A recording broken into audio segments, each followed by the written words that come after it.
And first to you, President Nagawa, again, thanks. In as clear terms as you can, I wonder if you would contrast your experience with China versus the Western powers. Do you think that Zimbabwe and other African countries, to be totally blunt, get a better deal from Chinese investment than they have with Western powers over the past 150 years? Well, my view is that initially, as we became independent, we had most of our development thrust was from the West. But as we evolved, we have also benefited from investment and cooperation from countries like China. But the basic structure seems the same. Foreign powers extract mineral wealth from various African countries, but do you think that the arrangement that Zimbabwe and other countries currently have with China is better or worse for Zimbabwe than it was under, say, the Brits? I think the premises upon which you construct your question, I don't think is perfect. Not surprised. Yes, Zimbabwe is a sovereign state. Yes. You understand? And we move on the basis that give us the best results of our resources. Whether it is relation with the West or the East, what is primarily important is what we ourselves as Zimbabweans are satisfied with. We don't need to please the West or please the East. We please ourselves. Good. That seems like a good model for every sovereign country. President Bio, thank you for this. Do you think that there is a substantial difference? I'm just trying to understand from a Western perspective how the East does business in Africa versus how the West does, and it may be too sensitive a topic really even to talk about out loud, but to the extent you have a view you can share, would you? I'm sure relations cannot be measured country by country. Yes. Relations depend on the historical background of countries between one country and another. Yes. That's the basis on which relations grow and are nurtured. For us in Zimbabwe, yes, we are a former British colony, but we are very happy with the relations that have now developed with, say, countries like China and so on. Yes. Despite being a former British colony.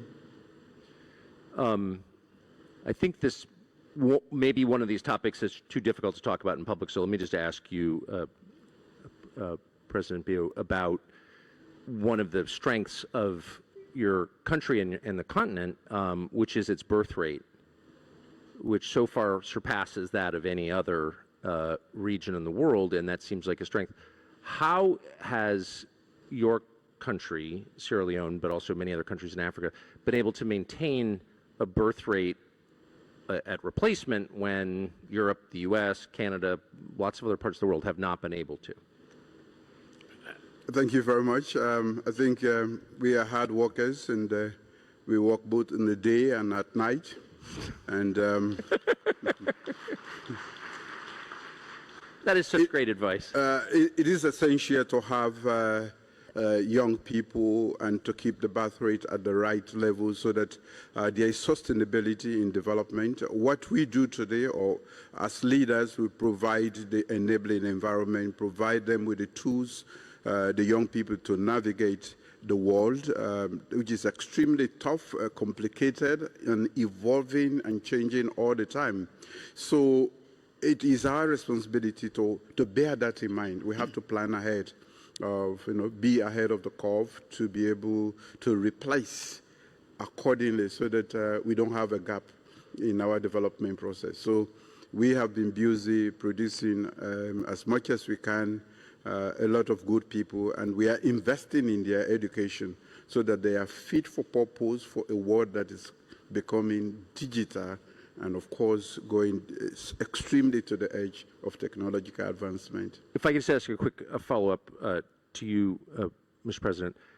Do you keep track precisely of how many of your young, educated citizens leave and how many stay? Are you thinking hard about how to retain the smartest, most energetic people? Definitely. In fact, what my administration did was to make sure that we provide basic primary and secondary education free of charge to the citizens. Every child born in Sierra Leone can go to school and finish high school without paying a penny. We don't just provide tuition, we also make sure that we provide other essentials to make it possible so that nobody has excuse not to go to school, because in the 21st century, without education, definitely you can't make it. And we do not just want to make it at the personal level, family level, we want to grow as a nation.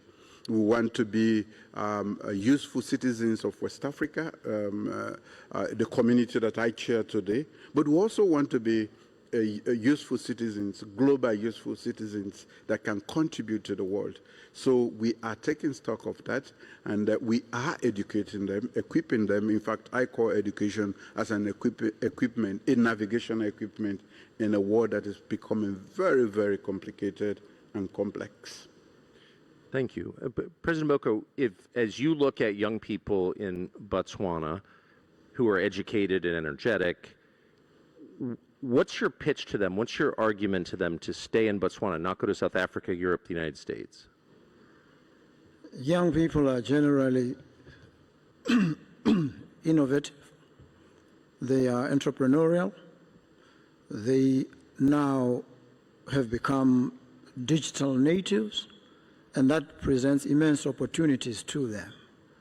These opportunities mean they can pretty much operate wherever they are, and they must, as a matter of course, remain within Botswana so that they can then spread their reach and influence to every part from Botswana. And so the opportunities that there are in Botswana, the training, the education, the acquisition of skills, the support, the environment that nurtures them and feeds and fuels their verve and vitality is what Botswana offers and what will power Africa. Africa generally is a very young continent with a median age of 19.3. Botswana's median age is 25. And so with such a population, Africa is poised to rule the world. So what are your plans for the world once you rule it? To make it fairer, to make it more equitable, to ensure that intellectual property is internalized in every part of the African continent, that innovation serves humanity, not just a predatory elite, and that everybody can partake equitably and benefit from the fruits of the economy and the vast opportunities that are available in the world. Well, I look forward to being treated fairly under your rule. Thank you. President Nagawa, I wonder what lessons you've been in the government of Zimbabwe for decades in various roles, including through a very turbulent period where your predecessor famously kicked out the whites and then the economy tanked and now it's rising again. I wonder if you would summarize the lessons that your country has learned from that experience. I'm not so sure what you have in mind. But let me say, our economy has faced challenges. I'm sure you're aware. Yes. Zimbabwe has been under sanctions for decades as a result of us claiming our land from the British and making ourselves independent. We seized the land and gave it to our people. So sanctions were imposed on us. But in spite of all that constraint we have developed, and we are happy that we have developed on our own, and we feel very independent. Well, some of the land was seized from people who were born there. So I wonder if there's a lesson about targeting people on the basis of their skin color. Do you think? Can I hear you? Well, people had their land seized in Zimbabwe who were born in Zimbabwe, and they were targeted on the basis of their race. And I wonder if you think that's good or bad. No. Land did not belong to a race. It Right, belonged to that's right. Zimbabweans. So when the colonialists took land from us, time came when we asserted ourselves, take back our land. And those who wanted to have land at the same basis as the African people of Zimbabwe remained. But those who felt they were superior left. Okay.